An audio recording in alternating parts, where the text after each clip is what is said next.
a palavra de Deus e reunidos, irmãos, como o corpo de Cristo, para exaltar e bendizer o seu santo nome.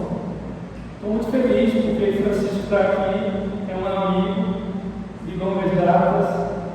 Francisco eu conheci quando eu me converti, melhor dizendo, quando eu fui convertido. E, irmão, alegria de ver, satisfação imensa. E todos vocês que nos visitam, também queremos externar a nossa gratidão pela vida de vocês aqui conosco. Abra o seu Bíblia, irmãos, em Colossenses.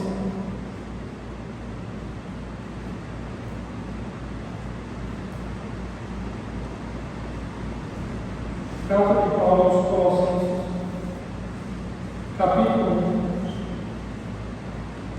versículo do 13 até o versículo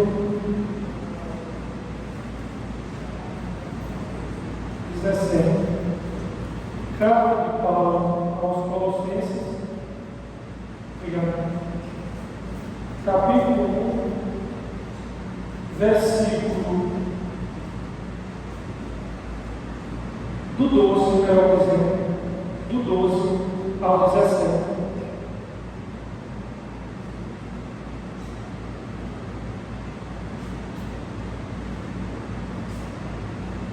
Todos encontraram?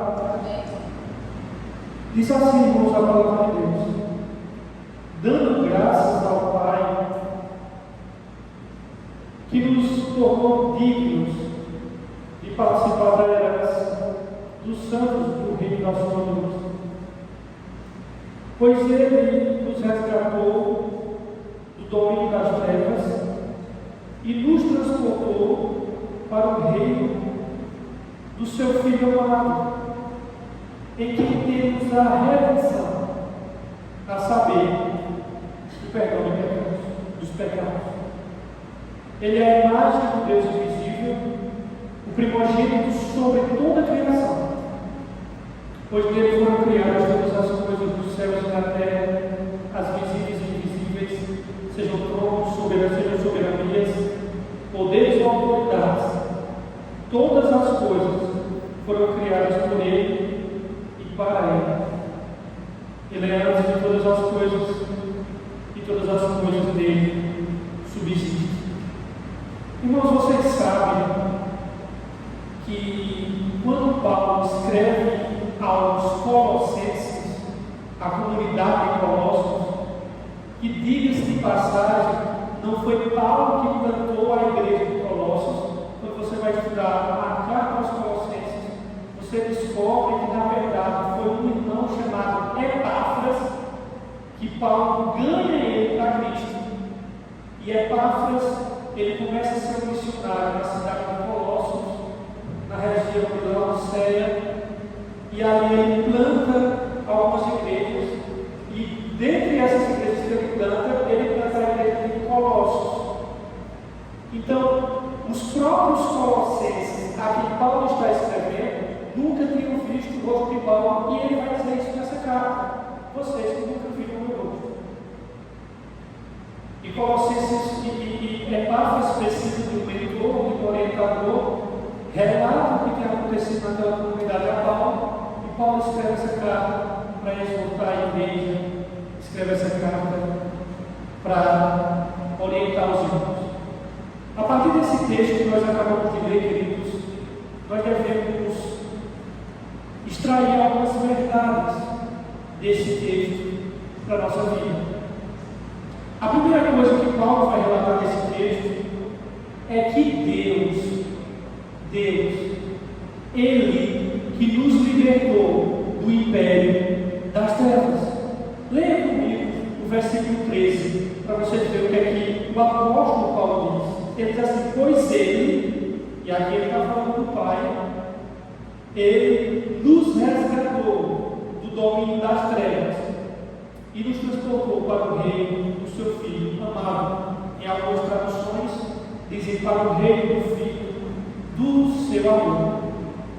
Queridos, onde nós podemos ver de forma forma ilustrada que Deus nos transportou do reino das trevas para o reino do Filho do seu amor. Nós vemos isso ilustrado na história e na experiência dos filhos de Israel no Egito.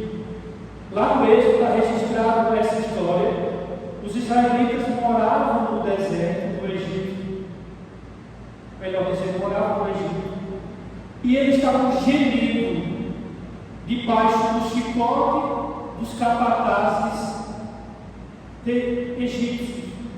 Mas vocês sabem que Deus interviu nessa questão, e a Bíblia vai mostrar que, por um maravilhoso ato divino, esse povo de Israel foram libertados da terrível escravidão. Como vocês bem conhecem a história, Deus os conduziu ao deserto e, através do deserto, para a terra prometida, a terra de Canaã.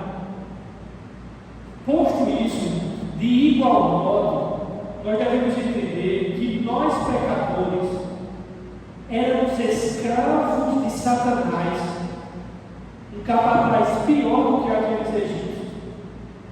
Nós escravos de Satanás. A Bíblia vai nos mostrar que Deus, porém, num ato maravilhoso, nos libertou da garra do maligno.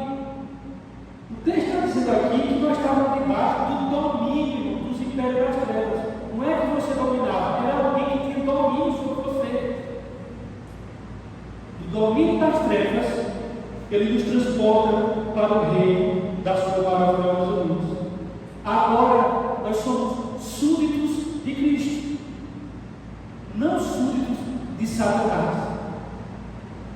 Interessante, irmãos, que a Bíblia vai dizer que nós éramos escravos do pecado.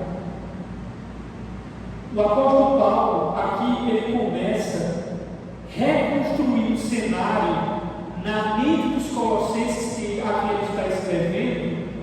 E Paulo, ao reconstruir esse cenário, ele vai falar de resgate, ele fala de herdeiro. E ao falar de resgate de herdeiro, um leitor judaico atento, ele iria, e que ele tinha conhecimento acerca da história de Israel, na hora ele já ia fazer conexões com aquilo que aconteceu no passado. Quando Deus resgata o seu povo, Ele sempre resgata o seu povo para esse povo herdar alguma coisa. Foi assim com Israel. Deus resgata os exércitos para ele herdar o quê? Para ele herdar a terra prometida. A igreja de Cristo também foi resgatada para herdar as riquezas de Jesus Cristo, o primogênito de Deus. E aí, irmãos, quando Cristo nos resgatou das trevas, é para herdar uma coisa, mas não é algo como Canaã, é algo além disso, é a Jerusalém celestial. É a morada santa, irmãos. Não em um território desse mundo, caído naquele de Adão, mas numa cidade onde não haverá mais pranto, nem choro, nem luto, nem dor. Infinitamente melhor, infinitamente mais gloriosa. Todas as coisas do Antigo Testamento, elas apontavam para Cristo. A Bíblia inteira fala disso.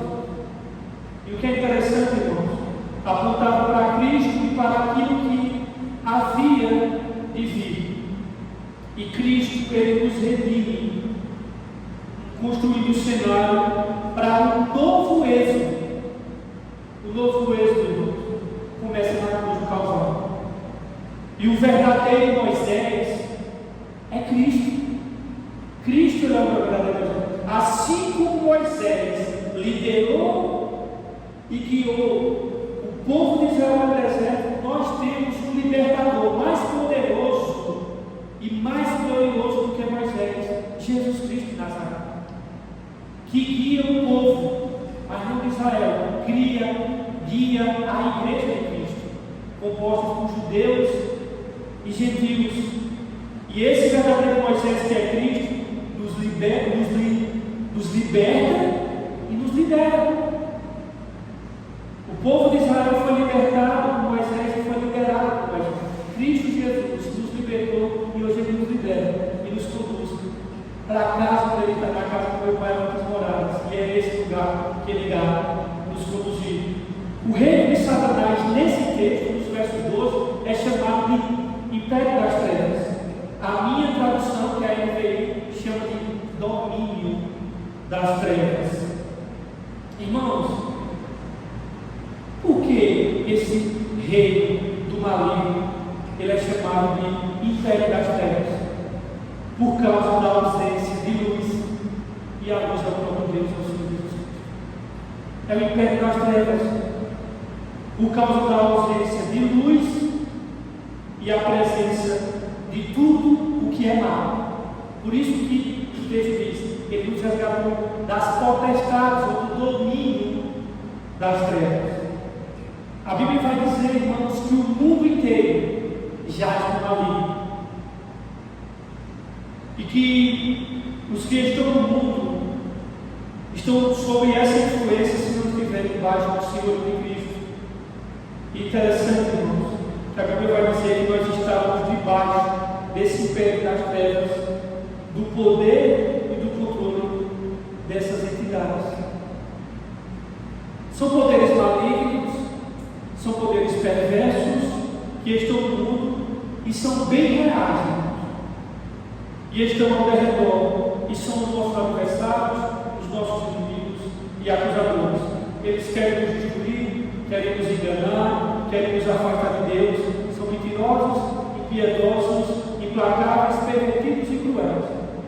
Essa força, esta hoste espiritual. Esses poderes dominam, irmãos, eu falo domina entre aspas, tá? Assim, que Deus domina até por Deus permite. Esses poderes dominam o nosso planeta.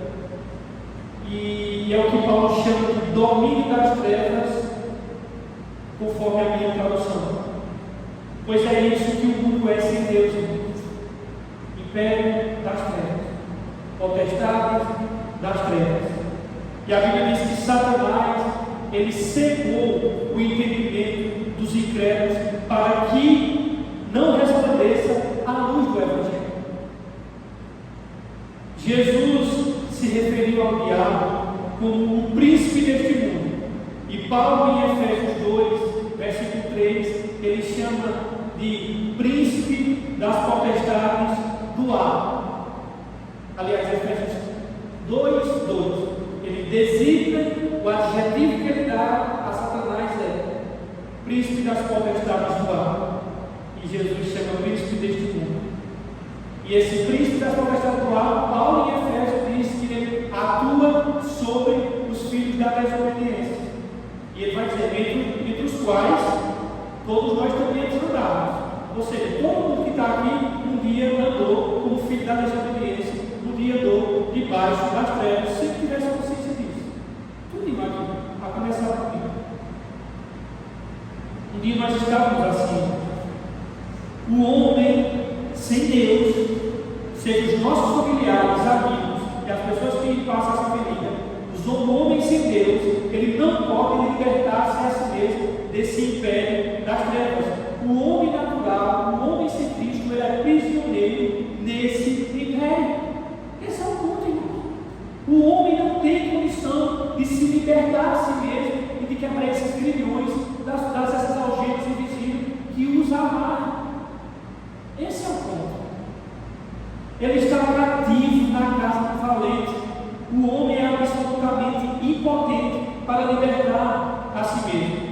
Cristo é que liberta ele. Não é ele que se liberta, é Cristo que o liberta. Esse é o ponto.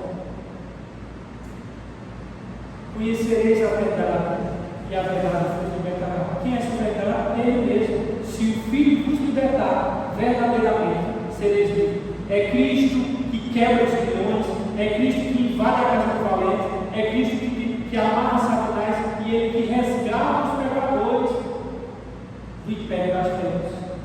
Deus é o único que que pode libertar o homem desse império das trevas. A libertação, irmãos, vem de Cristo e não vem do homem. O homem não precisa de reforma, ele precisa de regeneração. O poder das trevas, ele não pode ser quebrado pelas forças humanas. Os homens, por mais que eles tenham força e tenham força de vontade, eles não podem, irmãos, quebrar essa ação maligna. Somente o poder divino, vindo dos céus, para libertar o homem, a ação divina. Jesus é o libertador e o resgatador, que invade a casa do valente, amarra ele, saqueia-lhe a casa e começa a libertar os cativos de suas garras. Vocês lembram que quando começaram a dizer que Jesus expulsava demônios por Espírito de Deus errou? Essa foi a acusação que os fariseus fizeram. Ele disse: como é que um reino dividido pode subsistir? Aí ele fala de um valente, alguém que chega, amarra o valente e começa a saquear os bens dele. Sabe quem é aquele que amarra o valente? É ele. Ele está dizendo: não, o valente de verdade sou eu, que chega, amarra os Satanás e começa a saquear dentro da casa dele. Hoje eu vejo irmãos com medo de Satanás. Irmãos, o terror de Satanás é Jesus. Ele diz: olha, eu sou o valente que chego, amarro ele e eu entro na casa dele, arrumo tudo e saqueio tudo. Esse é o ponto. Jesus se coloca como aquele que amarra o diabo e começa a saquear tudo dele. E ele é que faz isso. Ele amarrou o valente, ele invade a casa, ele arromba a casa de Satanás com os pés da porta e diz: aqui quem manda sou eu. E ele começa a resgatar, porque ele é o rei vitorioso. O homem que outrora estava debaixo das potestades de Satanás, ele é transferido para outro reino. O texto está dizendo aqui: nós andávamos segundo o império das trevas e ele, não fomos nós. Ele nos transportou para o reino do Filho, do seu amor. Irmãos, o que eu acho curioso e é interessante isso, é que Paulo está dizendo aqui que nós fomos transferidos para outro reino, o reino de Cristo. E ele vai usar essa mesma linguagem de transferência de reino quando ele vai relatar a sua conversão.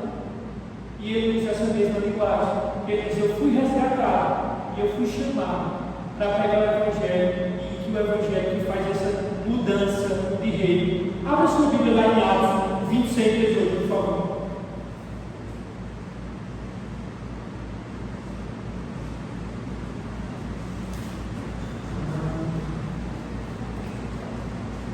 Atos 26, 18.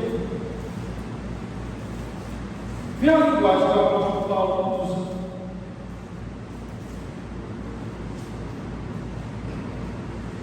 Eu vou ler do 15, porque Paulo aqui, no versículo 26, ele está falando sobre a conversão dele. Sobre a conversão dele. Aí vê, ele vai contar a conversão dele, e aí ele vai falar dessa experiência de os olhos serem abertos e ter essa transferência de reino. Veja no capítulo 26, a partir do versículo 15. Obviamente que todo o capítulo aqui vai estar falando sobre a conversão dele, mas eu quero só pegar no versículo 15.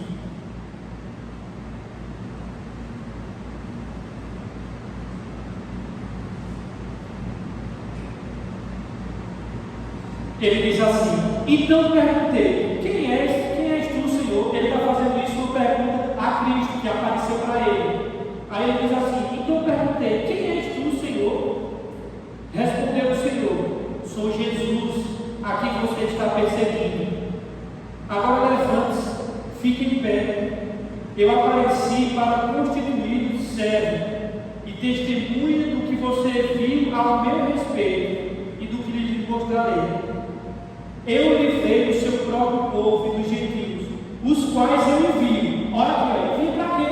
Aqui, ó, verso 18: para abrir-lhes os olhos e convertê-los das trevas para a luz, do poder de Satanás para o poder de Deus, a fim de que recebam o perdão dos pecados e a herança entre os quais são santificados pela fé em mim. A mesma coisa de Colossenses. Ele diz aqui: abrir os olhos, converter das trevas para a luz, do poder de Satanás para o poder de Deus. Esse é o ponto. Irmãos queridos, volto para Colossenses para nós olharmos uma questão interessante lá. Colossenses 1, versículo de número 14 agora.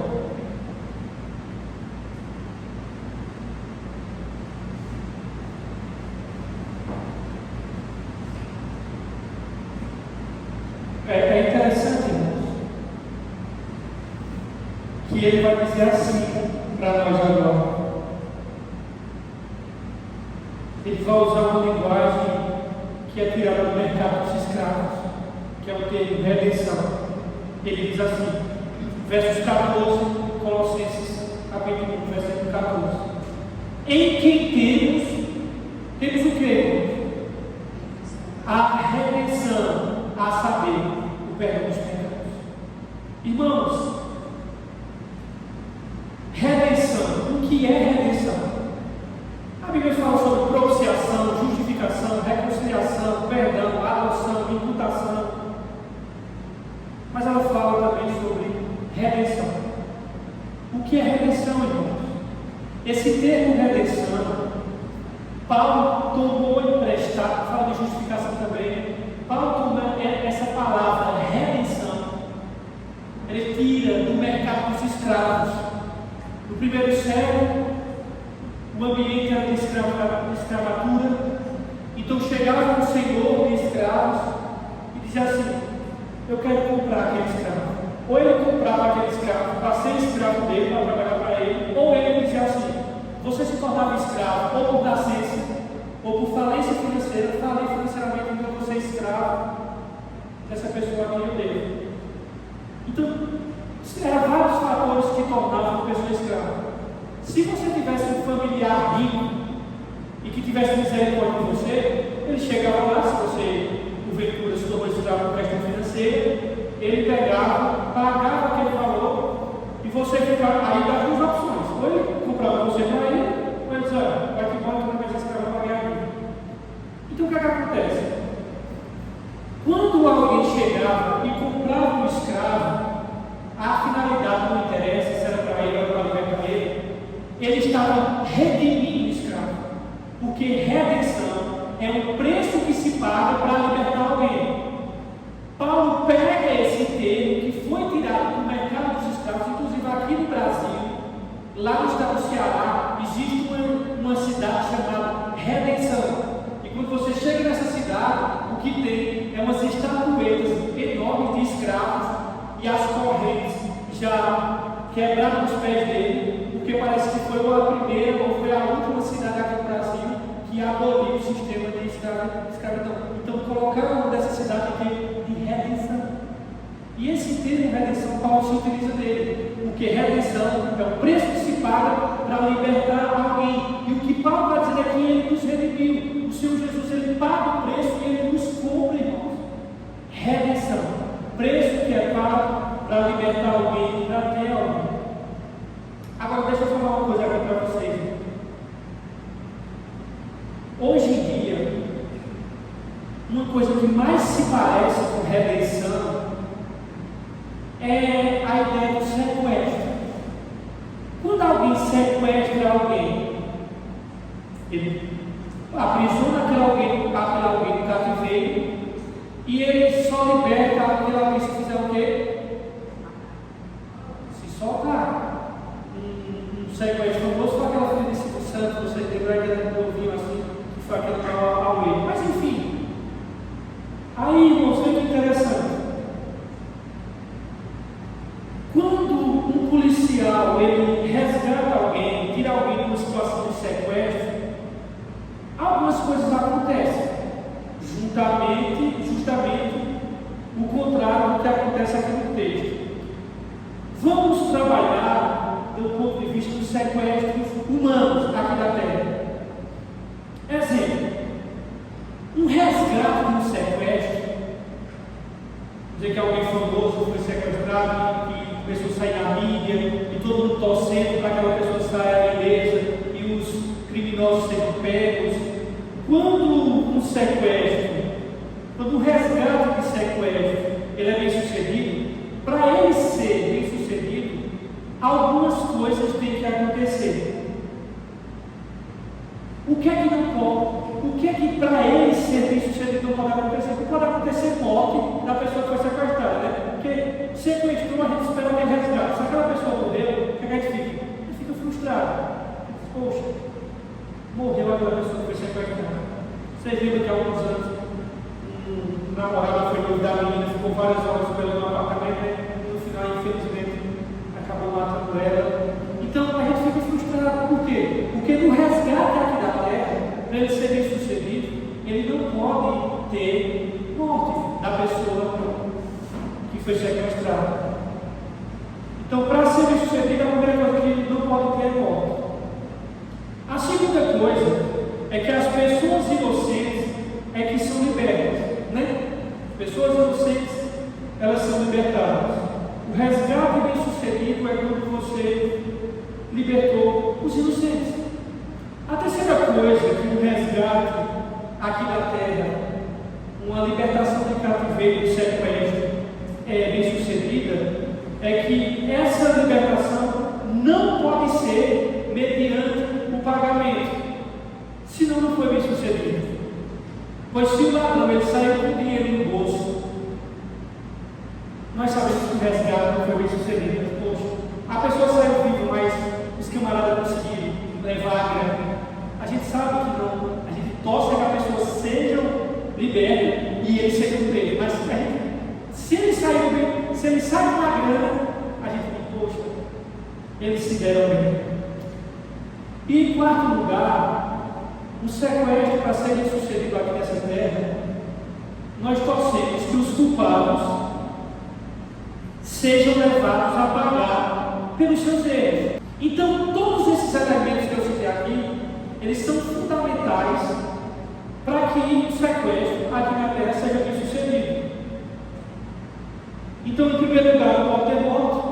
Em segundo lugar, os inocentes são libertados. Em terceiro lugar, os culpados não receberem o pagamento.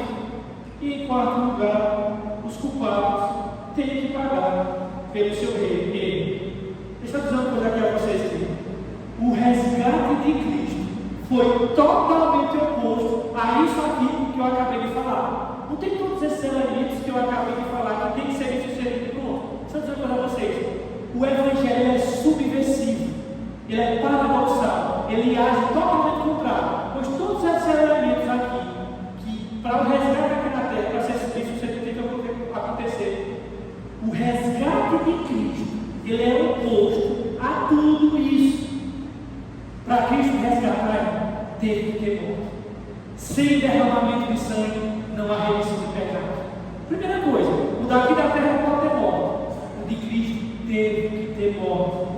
A segunda coisa que nós devemos entender é que, a primeira, aliás, é Cristo pagou um preço muito alto para, na verdade, nos redimir.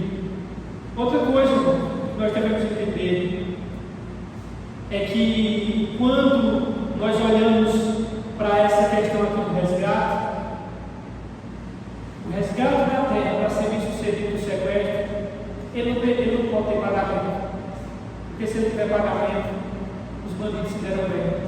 Deixa eu dizer uma coisa aqui a vocês. Para Cristo nos tirar do cativeiro, teve que ter o pagamento. Se não tivesse pagamento, nós iríamos para o inferno. A maneira de Deus trabalhar no nosso resgate é totalmente diferente do resgate aqui na terra. Outra coisa, nós vimos que o resgate aqui na terra, nós dizemos que os daqui da terra, nós torcemos para ele não ser liberto, né? Nós torcemos para ele pagar o preço. Já o resgate de Cristo, os culpados são libertos. Graças a Deus, que os culpados foram libertos. Sabe por quê? Está tudo aqui culpado. E ele é que libertou. Aqui na terra, não. Os culpados não podem ser libertos. O resgate de Cristo, pois é os culpados, queridos, que são libertos.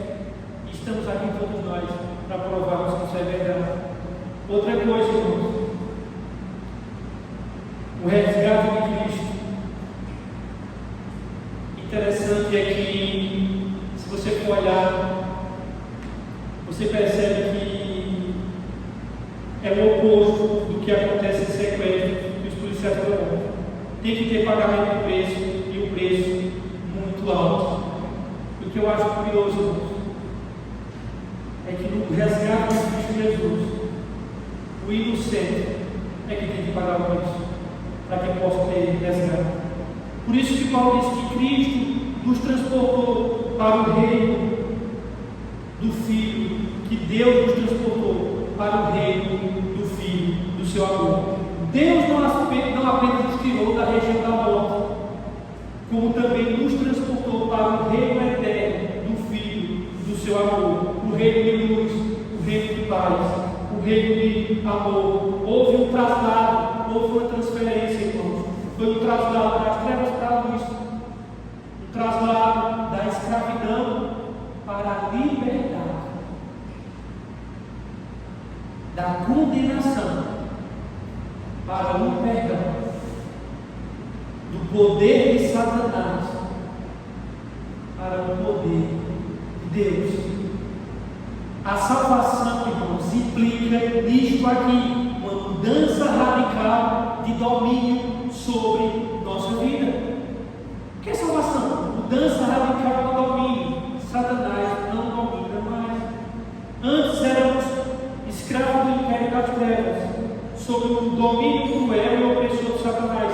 Antes estávamos no cativeiro do diabo, acorrentados pelo pecado. Agora estamos livres e salvos de uma vez para sempre. Fomos não apenas libertos do império das trevas, mas também transportados para o reino da luz. É isso que a Bíblia fala. No reino do príncipe das trevas, servíamos como carrasco para Satanás. Ele nos oprimia, ele nos escravizava e nos mantinha prisioneiros, caminhando para a morte eterna. Agora, irmãos, nós somos livres. Você já deu graças a Deus porque Ele fez isso com você, irmão? Satanás, que antes tinha o monopólio sobre a nossa vida, agora foi desbaratado por Cristo, e Cristo nos colocou no reino de luz, de amor, de paz e de vida eterna. No antigo império que nós andávamos, o cara que reinava? Reinava ódio, irmãos. É o ódio que reinava. Reinava, irmãos, a inveja, reinava as competições. No reino da luz, o que domina é o amor. Se você quiser duas coisas que caracterizam o reino das trevas de luz, um é dominado pelo ódio e o outro é dominado pelo amor. No antigo império estávamos, irmãos, debaixo da cruel escravidão. No reino da luz nós somos livres. No reino das trevas, Satanás queria a nossa morte. No reino da luz, Cristo morreu para nos dar vida. E aí o texto diz que Ele nos redimiu e que temos a redenção, versos 14. Deus nos redimiu para sermos propriedade exclusiva dEle. A redenção significa, como eu já disse, libertar o prisioneiro ou o escravo mediante o pagamento de um preço. Deus nos comprou, agora somos propriedade exclusiva dEle. Irmão, bota o negócio na tua cabeça. Tu não é teu dono. Teu dono é Jesus, meu amigo. Deixa dessa falsa ilusão de que a vida é minha, eu pertenço, eu faço. Tu não pertence a tu, brother. O Cordeiro que comprou, a palavra que é usada para nós no Novo Testamento, graça e paz aos servos. Sabe o que é servo? É duro no grego. Sabe o que é duro? Os escravos. Agora tu não é escravo, tu não está para trás cruel, é do Senhor que morreu e deu a vida por ti. Nós somos de Deus. Primeiro que nós pertencemos a Deus por criação, Ele nos criou. Por isso que Ele tem a autoridade para jogar os ímpios no inferno, porque Ele que criou os ímpios. Então nós somos de Deus por direito, pela criação. Porque Ele nos criou a sua imagem e a sua semelhança. Mas também nós somos dele por direito de redenção. pois Ele nos comprou com o seu sangue, com o sangue do seu Filho. Isso significa que nós viemos de Deus por meio da criação e nós voltaremos para Deus por meio da redenção. Deus ele é Senhor das suas criaturas, não só dos remidos, Ele é Senhor dos incrédulos, e por isso Ele o julgará e o condenará, porque Deus faz com os incrédulos o que bem lhe apraz. Não pertencemos mais ao império das trevas, nem somos nós mesmos propriedade exclusiva de nós mesmos, somos propriedade exclusiva de Deus. O resgate pago por Cristo no Calvário nos redimiu e agora estamos quites com a lei divina.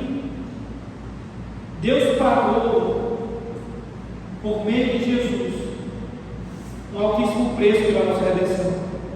A Bíblia vai dizer que Cristo não foi com ouro e prata e coisas corruptíveis que nós fomos resgatados da nossa vã, vazia, inútil, fútil maneira de viver, mas com o precioso sangue de Cristo, como de um cordeiro imaculado e incontaminado. Essa é a questão. Deus não poupou o seu próprio Filho, antes por todos nós o entregou, para que pelo seu sangue, o sangue do seu Filho, fôssemos resgatados da morte para a vida, da escravidão para a liberdade, da potestade de Satanás para o seu glorioso reino. Jesus pagou esse alto preço e Ele paga esse preço a Deus. A Deus. Tem muitas pessoas que acham que quando Jesus morreu na cruz, Ele estava morrendo para pagar o preço a Satanás. Não, meu irmão. Deus, não, queridos, deixa eu dizer uma coisa a vocês. A nossa dívida não era contra Satanás, a nossa dívida era contra Deus. Nós pecamos contra Deus, nós afrontamos a santidade de Deus, era contra Ele. Jesus pagou esse preço ao Pai, não foi a Satanás, não. Satanás apelou e não de nada. Na realidade, o preço que Cristo pagou foi ao Pai, porque foi ao Pai que nós afrontamos, foi ao Deus Santo que nós nos rebelamos, demos as portas e nos insurgimos contra Ele. Então, o preço que Cristo paga para nos resgatar é o Pai que Ele paga. E o que é paradoxal nisso tudo? Que é o próprio Pai que quer nos salvar. Não é que o Pai diz, não vai morrer o filho, eu quero ir. Não, querido. Não existe esquizofrenia na divindade e nem bipolaridade em Deus, o Pai e o Filho e o Espírito Santo. O Pai é justo e quer o pagamento, mas o próprio Pai arruma um jeito da que você paga a Ele mesmo. Você já sabe o que é isso, sacrificação? É Deus pagando o preço a Ele mesmo. É Deus dizendo, eu quero salvar, mas a minha justiça quer condenar. E Deus elabora a cruz e a cruz. É Deus pagando a dívida a Deus mesmo. Porque nós não tínhamos condições de pagar a dívida a Deus. Então Deus resolveu pagar a nossa dívida com Ele mesmo. E aí, queridos, nós vamos olhar a preeminência de Cristo na obra da criação. Veja o versículo 15 que aqui diz, falando de Cristo, ele diz, Ele é a imagem do Deus invisível. Sabe o que ele está dizendo aqui? Dizendo que ele diz assim, Ele é a imagem do Deus invisível. Deus é Espírito, e o importa é que adore em Espírito e em verdade. E Ele sempre será invisível. Mas Jesus, o Filho de Deus, é a sua visível expressão. Ele não apenas reflete Deus, mas como Deus, ele revela Deus para nós. Jesus é a exegese de Deus. Jesus é que mostra Deus para nós. Por isso que qualquer visão de Deus, qualquer forma que eu olhar para Deus, se não olhar pelas lentes de Cristo, eu vou ter uma caricatura falsa e perversa de quem é Deus. Porque quem revela Deus para nós, e a maneira que eu vou conceber o Deus na minha mente, é eu olhar para Deus por meio de Jesus. Ninguém conheceu o Pai, senão o Filho. E ninguém conhece o Filho, senão o Pai. E a quem Ele quiser revelar. Se ninguém olhar para Deus por meio de Jesus, uma visão deturpada, caricata de quem é Deus. Qualquer pessoa que venha falar de Deus, que não seja por meio da cruz, esse Deus não é da Bíblia, irmãos. Pode ter alguns atributos parecidos com o Deus da Bíblia. Quando Paulo diz que Jesus é a imagem de Deus, Jesus é a imagem, não é uma imitação barata, fajuta de Deus. A palavra imagem aqui significa uma representação exata de Deus. O que é que o texto diz? Que ninguém viu a Deus, a não ser o Filho que estava junto com Deus no seu seio. João 18. Cristo, o monogênese Theos, o único Deus geral. Então, queridos, Filipe disse: mostra-nos o Pai, isso nos basta. Jesus disse: Filipe, pelo amor de seja lá quem for, por tanto tempo contigo, Filipe, era 3 anos, né? Tanto tempo contigo. Tu pergunta: mostra-nos o Pai? Não crês tu que o Pai está em mim como Pai? Crê pelo menos pelas minhas obras, quem vier a mim como Pai? Como dizes tu: mostra-nos o Pai? Jesus, irmãos, Ele é a representação exata de quem é Deus. E eu não estou falando de um cabeludão de barba com 1,80 m, não, irmãos. Estou falando de caráter, de virtude, de humildade. É isso que quer dizer. Estou falando que a imagem de Deus é um homem de 1,80 m, cabeludo, com 90 gramas igual um judeu. Não é isso que ele está dizendo. Quando diz que ele é a imagem de Deus, é o caráter, os atributos. Como é que eu sei? Como é que eu sei que Deus trata o quebrado, o lascado, o rejeitado pela sociedade? Olha para Jesus e vê como ele trata. Como é que eu sei que Deus trata aquela prostituta que passa a noite todinha vendendo corpo como pão para o diabo? Veja como Jesus trata Deus. Ele é a imagem de Deus.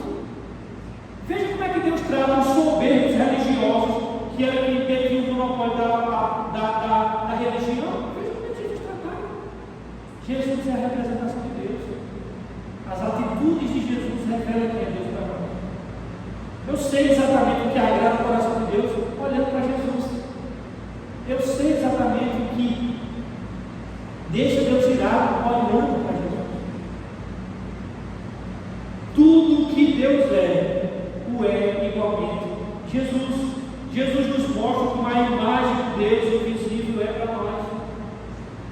O Filho apenas não revela o caráter de Deus e de sua natureza, mas ele também carrega perfeitamente a imagem de Deus como o novo Adão.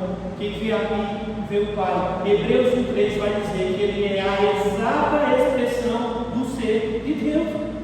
Exata expressão do ser de Deus. E aqui mesmo em Colossenses, Paulo é categórico em dizer que toda a plenitude da divindade habita nele.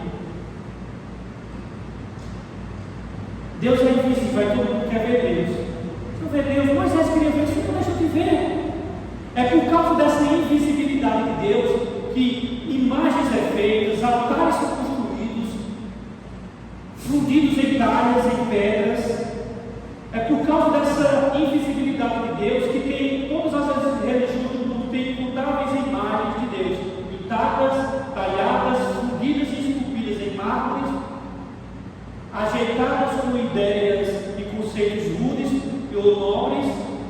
Nenhuma, porém, imagem dessa terra satisfaz o coração do homem que esse anelo de Moisés, esse anelo de Filipe, mostra para o Pai.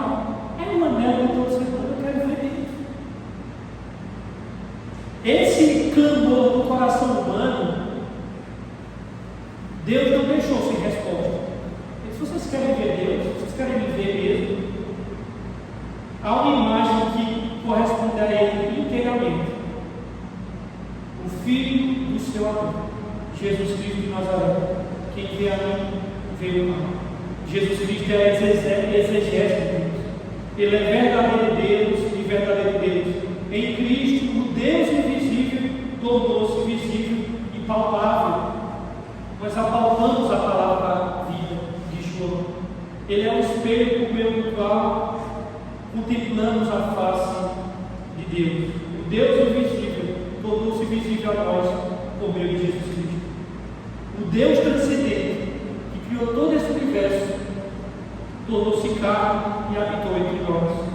Por meio de Cristo, aquele que habitava na luz inacessível, entrou na nossa história e se revelou para nós. E ele revelou o coração do Pai. Quem quiser saber quem Deus é, olhe para Jesus.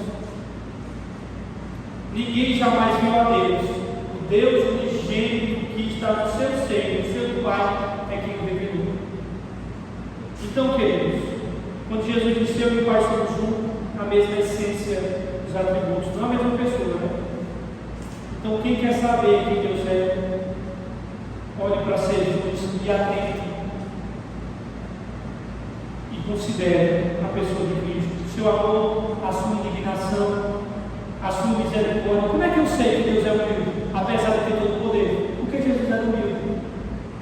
Como é que eu sei que o meu Deus, ele, embora consiga esmagar o ser humano a qualquer momento, ele decide usar a misericórdia? Porque o meu Jesus, o teu Jesus, quando não recebeu estadia, melhor dizendo, porque estadia de barco, o outro estada de outra coisa, quando os samaritanos não quiseram receber ele, e os discípulos disseram: tu não quer que a gente faça descer fogo do céu para matar? Ele disse: vocês não sabem de que espírito foi. O Filho do Homem não veio para destruir as almas dos homens, veio para salvar. Podia acabar com o samaritano, mas não quer. Ele usa o seu poder para abençoar e recusa usar o seu poder para destruir. Isso é um Deus maravilhoso. E o fato de Jesus ter vivido entre nós, Jesus, o Deus encarnado, ministrando e ajudando o socorro ao necessitado, mostra que Deus se importa com os seres humanos, mostra que Deus se importa com a raça humana. E o fato de Jesus ter morrido na cruz pelo amor de homens pecadores mostra que Deus ama infinitamente a humanidade a ponto de entregar o seu Filho para salvar. Só que Paulo vai mostrar que Jesus ele tem a mais alta honra na criação. Eu quero ler a parte B, no versículo 16, que diz assim: o primogênito sobre toda a criação. Irmãos, prestem muita atenção nisso, quando ele diz assim, a expressão primogênito de toda a criação. Preste atenção no que eu vou dizer aqui, queridos. Quando Paulo escreve aqui, primogênito de toda a criação, a expressão aqui não se refere à natureza temporal, ao tempo de nascimento. Isso é um título de honra, isso é um título que é dado a Jesus, significa que ele é o primeiro em importância e carrega a ideia de prioridade, de superioridade, de preeminência e de supremacia. Por que estou dando tanta ênfase nisso, que não é de ordem temporal, mas de título, de supremacia? Porque as testemunhas de Jeová usam esse texto para ensinar que Jesus é uma criatura. E se você não souber interpretar, ele vai calar sua boca. E Pedro diz que nós devemos responder com humildade a razão da nossa esperança. A palavra primogênito da criação aqui enfatiza a preexistência e singularidade de Cristo, bem como sua superioridade sobre a criação. O fato de Cristo ter sido primogênito da criação não significa que ele mesmo é uma criatura. Ao contrário, ele é anterior à criação, distinto da criação e exaltado acima de toda a criação e criatura. Como primogênito de toda a criação, ele é herdeiro. Porque os primogênitos do Antigo Testamento ele herdava tudo. E ele é governante de tudo. Ele tem autoridade sobre toda a criação. Ele é o herdeiro de toda a criação. E na verdade, ele é o mais exaltado por meio da criação. E sabe por que ele não é uma criatura? Porque o próximo verso vai dizer que ele é um criador. Verso 16. Pois nele quem, queridos? O texto interpreta, nele Cristo. Pois nele foram criadas todas as coisas, nos céus e na terra, as visíveis e as invisíveis, sejam tronos, sejam soberanias, poderes ou autoridades. Todas as coisas, não foi algumas não foi algumas, todas as coisas foram criadas por Ele e para Ele. Em primeiro lugar, Jesus é o autor da criação. Ele é a fonte da criação. Nós gostamos de olhar para Cristo Salvador, que morreu na cruz para perdoar o pecado. Entenda que esse que morreu na cruz é o que criou o universo. E Paulo diz que por nele foram criadas todas as coisas. Não foi alguma, não. Todas as coisas, do céu e da terra, visíveis, seja do céu e da terra, invisíveis, sejam tronos, sejam soberanias, potestades. A criação é um fato histórico, pois aconteceu no tempo definido. A Bíblia diz: no princípio criou Deus os céus e a terra. Gênesis 1:1. Só que Jesus tem a palavra, ele é o verbo, ele estava na criação, ele é o ágil. Por isso que João vai dizer que nele foram feitas todas as coisas, e sem ele o que foi feito, e sem ele nada do que foi feito se fez. Cristo, o verbo dinâmico da criação, trouxe à existência o que não existia. Tudo foi feito por ele e nada do que foi feito sem ele se fez. João 1:3. Cristo, irmãos,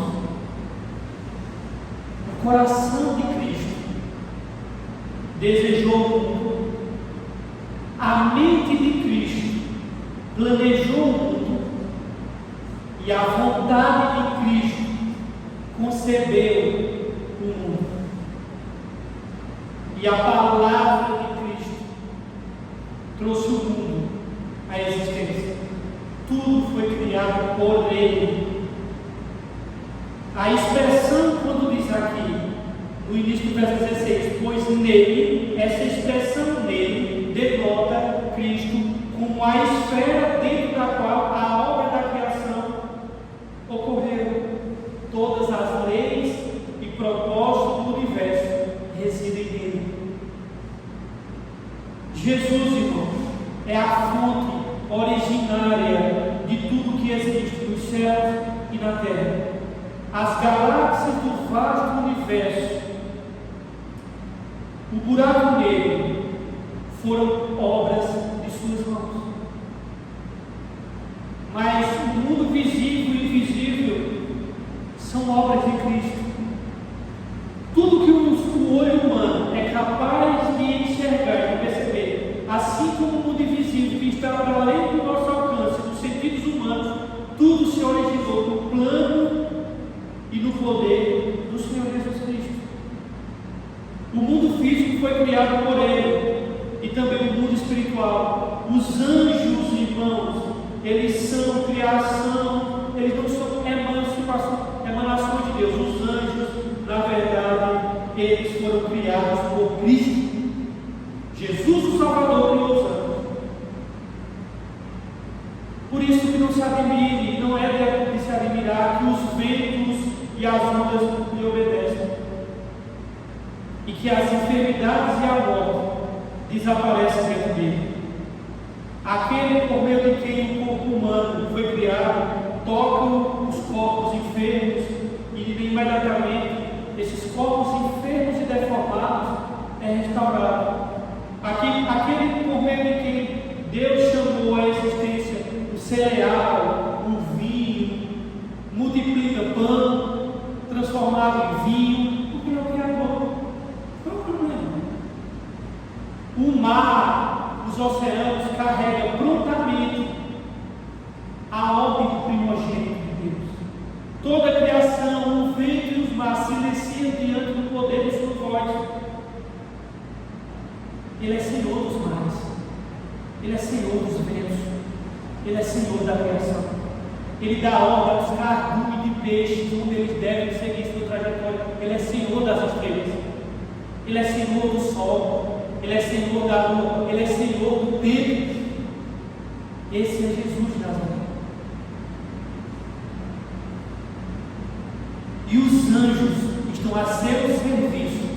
Lembra lá no deserto? 40 dias de fome. Quando ele venceu o diabo levou aquele local. Quem foi que foi servir comida a ele? Foi Mateus? Foi Pedro? Foi quem? O texto diz que quem fez um banquete para ele lá no deserto foram os anjos. Os anjos foram alimentar ele no deserto. Por quê? Porque ele é o Senhor dos anjos. Ele é o Senhor da criação. Esse é o E uma das coisas que mais assim, eu digo, meu Deus, como é que pode? Senhor da criação, ser humilde desse jeito, via este mundo, irmãos, morreu na cruz. Aquela mão que foi pregada na cruz foi a mão que criou as árvores. Via esse mundo se alimentar do peito, onde ele mesmo encheu de leite. O Criador do sol, agora debaixo do sol.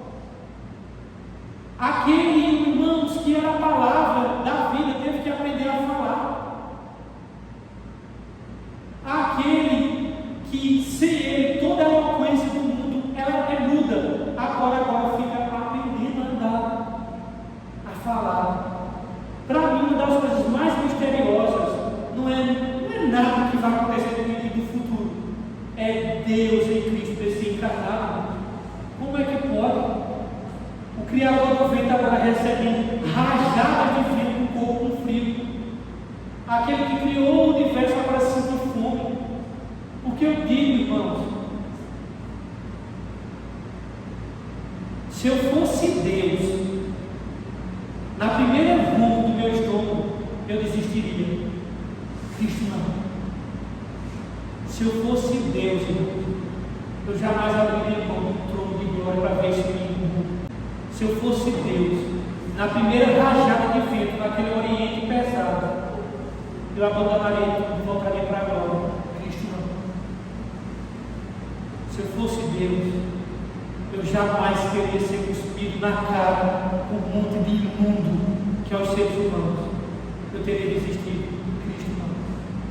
Ele é digno de toda a honra, de toda a glória, de todo o louvor.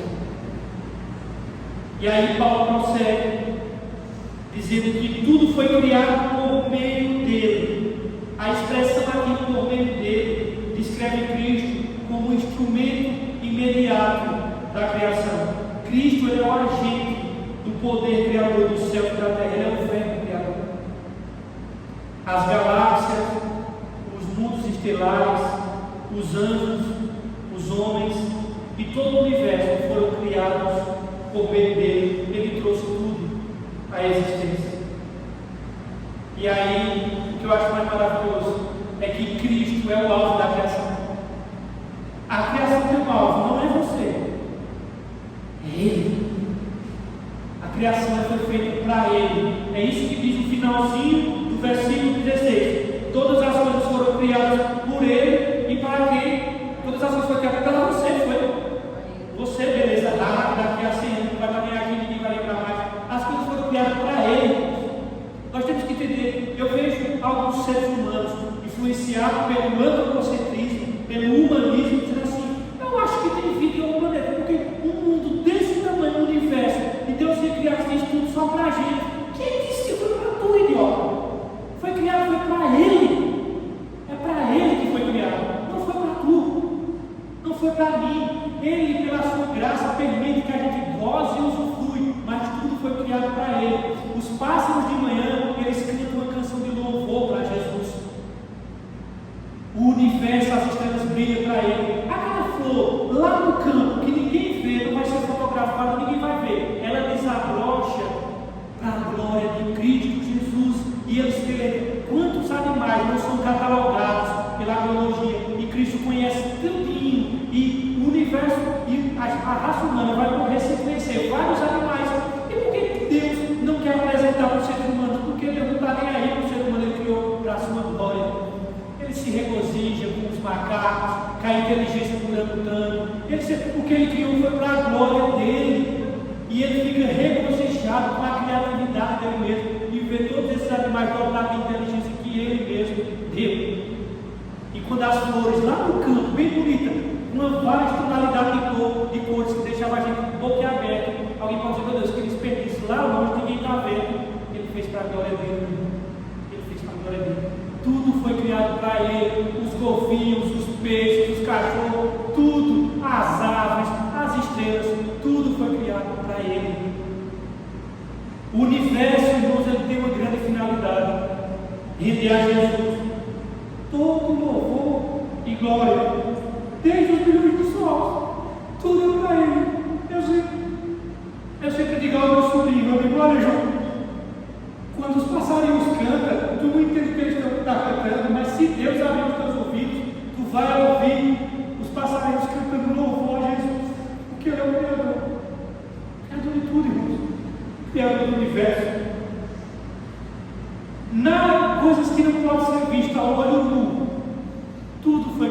para Jesus e para louvor e glória dele. Por isso que no final de tudo, todo o joelho vai se dobrar e toda língua vai confessar que Jesus é Senhor para a glória de Deus Pai. Irmão, você não está nessa vida para fazer seu nome grande, você não está nessa vida, meu irmão, para tornar teu nome conhecido, tu não está nesse mundo para fazer a tua história, tu está nesse mundo para contar a história de Jesus, irmão. Nós estamos nesse mundo para contar a nossa história, é contar a história dele. Nossa, irmão, eu quero ver eu mudar o mundo com a minha história, eu quero ver eu mudar o mundo com o meu legado. Agora, se eu sair ao mundo proclamar as boas novas do Salvador, as pessoas são mudadas. Elas não são mudadas quando o meu nome se tornou grande e conhecido, quando eu deixei um legado de uma profissão, seja lá o que for. Nós não estamos aqui para contar a nossa história, irmãos. Todos nós estamos aqui para contar a história de Cristo. Quando nós contemplamos esse universo à noite, esse oceano acima de nós, das estrelas, é por meio de Jesus. E para Jesus, todas essas esferas da terra brilha para Ele, para a glória dele, para o louvor dele. Por isso que lá em Apocalipse vai dizer que o universo inteiro vai celebrar a glória de Jesus. O texto diz que o céu, da terra, dentro do mar, tudo. Quando nós contemplamos esse universo, essas estrelas elas brilham para o nosso Salvador. A pequena flor silvestre, que ninguém dá nada por ela e ninguém considera, é por meio de Jesus e para Jesus que ela floresce. Todas as coisas, irmãos, elas existem para Cristo, nele, por Ele e para Ele. Ele é o Criador e a criação existe para Cristo, queridos. Mas eu quero dizer que Paulo, no versículo 17, ele vai dizer que Cristo, Ele é antes da criação. Verso 17 ele diz assim: Ele é antes de todas as coisas e nele tudo subsiste. Jesus é antes de todas as coisas, Ele é antes do tempo. Ele é tanto antes sem importância, irmãos. Jesus não foi criado, Ele é o Criador. Ele não teve origem, Ele é a origem de tudo. Todas as coisas foi criada por Ele, e sem Ele nada que foi feito se fez. Ele pré-existe a todas as coisas. Antes de começar, Ele existia eternamente com o Pai e com o Espírito Santo. Jesus, Ele é o Pai da eternidade. É assim que Isaías chama Ele. Ele habita de eternidade a eternidade. Ele é autoexistente. Ele é eterno. Ele é autossuficiente. Ele não depende da criação. Ele não deriva sua glória da criação. Ele depende dela. Ele é o mesmo ontem, hoje, eternamente. Ele é o alfa e o ômega, o princípio e o fim. E Jesus, Ele não só é antes, Ele é um sustentador. Porque o finalzinho do versículo 17 diz: nele tudo subsiste. Isso significa, irmãos, no universo ele é mantido. Existe uma força unificadora que mantém o universo. E essa força se chama Cristo Jesus. Todas as coisas subsistem por Ele. As chamadas leis da natureza, elas não têm existência independente. Elas são expressão da vontade de Cristo. E só é possível falar de lei porque tem um Deus que se deleita na ordem e na organização. Paulo vai dizer que nele nos movemos, andamos e existimos. As chamadas leis científicas não são apenas leis científicas, mas também são leis divinas. O que é Cristo que criou, irmãos? Cristo é o centro, Cristo é a coesão de todo o universo físico e espiritual. E a minha questão é: se o universo é cristocêntrico, ou seja, se o universo gira em torno de Jesus Cristo, a pregação do Evangelho, a pregação da Bíblia tem que girar em torno de Jesus. Se a Bíblia gira em torno de Jesus, se o universo gira em torno de Jesus, a minha vida, irmãos, tem que girar em torno de Jesus.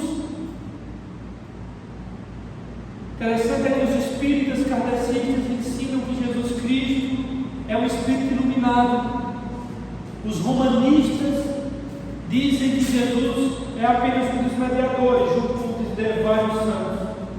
As testemunhas de Jeová dizem que ele foi o primeiro a ser criado e não o Criador. nós discordamos de todos eles e divergimos com todo prazer. E nos opomos a essa ideia falsa e mentirosa e diabólica de que Cristo é apenas um grande mestre. Não, Ele é o nosso Deus e Criador do universo. É por isso que nós temos diferença com os espíritos, com os testemunhos de Jeová, com os romanistas, com os católicos. Porque não basta a teologia de Jesus dizer que Ele é mestre, que Ele é espírito evoluído, isso é muito pouco, irmãos. Para nós isso não basta. É por isso que a gente diverge dos muçulmanos, que diz que Jesus foi o penúltimo dos profetas, abaixo de Maomé. Porque eu estou destacando esses movimentos que estão presentes hoje em dia. Por que eu estou falando isso? Porque todos eles falam que Jesus é legal, que Jesus é bom, que é importante. Eu acredito em Jesus, Ele é maravilhoso. Não, Jesus é importante. Eles não dizem coisa por Jesus. Pelo contrário, eles elogiam Jesus. Um homem, um mestre, um espírito evoluído, o maior de todos os gurus. Isso é pouco, meu querido. Isso é pouco. E eu quero que vocês entendam que Ele não é o maioral dentre os grandões. Ele é o Senhor do universo. Existe uma linha divisória entre aqueles que acham que Jesus é importante e aqueles que sabem que Ele é Senhor do universo, Criador, Deus. E há uma diferença enorme entre essas duas posições. E Paulo está deixando claro isso aqui. Que você não saia daqui dessa noite achando que Jesus é o bom mestre, Ele é o maior, Ele é o mais inteligente, porque você está totalmente errado. Ou você sai aqui achando que Ele é o Deus encarnado, Senhor da criação, Senhor sobre Satanás, que manda no universo, porque Ele é Deus como Pai. Ou você está nessa segunda classe, você está perdido. Ou você, a linha divisória, Paulo estava querendo fazer essa divisão, porque os gnósticos aqui, que era sempre o primeiro século, dizem, não, Ele é o maior de todos, vai ter umas emanações aí, pode dizer não, viu? Ele é Deus. Esse é o ponto. Se você tiver uma visão que Jesus seja tudo, menos Deus, você está perdido, você precisa se arrepender dos seus pecados. Essa é a questão. Então, queridos, que Deus possa nos dar amor por Jesus Cristo, esse Senhor maravilhoso. Que cada coisa do seu trabalho, cada coisa da sua família, você venha ser grato não só por isso, mas que você possa, na verdade, entender que o universo, a Bíblia, tudo gira em torno de Jesus. Se sua vida, se os seus projetos não girarem em torno disso, você está indo na contramão de Deus, do universo e da Bíblia. Então, queridos, você como cristão, que sua vida gire e orbite em torno do sol da justiça, que é Jesus de Nazaré. Deus abençoe a vocês todos.